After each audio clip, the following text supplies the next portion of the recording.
Is it fair to say, while there would be fights after for the loser of this fight, that in terms of any real world-level ambitions, the loser of this fight's done? No, it's all over. It's done with.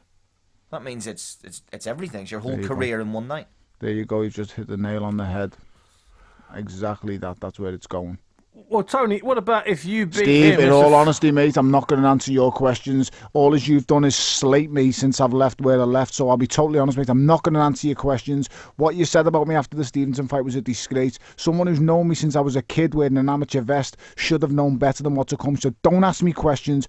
I've got no intentions of answering them. I should have told you when I seen you in Belfast, but I didn't get a chance to get off the radio. So I'm telling you now, don't you ask me a question, because you're only going to get an answer you don't like. You cannot call me. You said some things about me on the radio and on your stupid show about I'm willing to die in the ring. I'll say what I want, Steve, right, about boxing. You know why I can? Because I fight. You talk about it and watch it. I do it. I fight. I drag myself off the floor. I get up from knockdowns. I'm the one who fights through cuts, through broken hands, not you. So don't call me personally on your stupid shows and the things you say. I've spoken enough to you.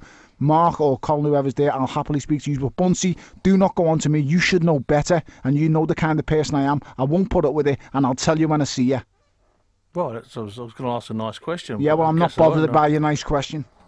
Tony, it's probably not a good time to point out that I'm a Liverpool season ticket holder. That's not a problem, mate. Okay, I've just been sitting with Jamie Carragher, mate. So I've been sitting with Jamie Carragher this morning, so don't worry about that. Maybe our fellas have read as well. So it's not just Nathan Cleverly you don't like, then? Yeah, exactly. No, it's not. Listen, it's not. I can't say I genuinely dislike Buncey. I've known Buncey a long time. I don't agree with the things he said about me, and I don't like it. To say I dislike him or I've got any kind of malice towards him, that's wrong.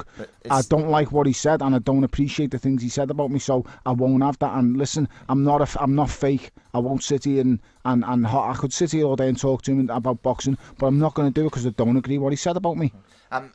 Buncey doesn't have an idea. Buncey doesn't have an I'll idea. Tell him when I see him. I'll tell him when I see him. Why don't you tell him during the break? Because as you said, that's the type of person you are. So why don't you during the break you can have a chat about what it is? Yeah, lovely. I don't mind. Good man. Tony Bellew's with us.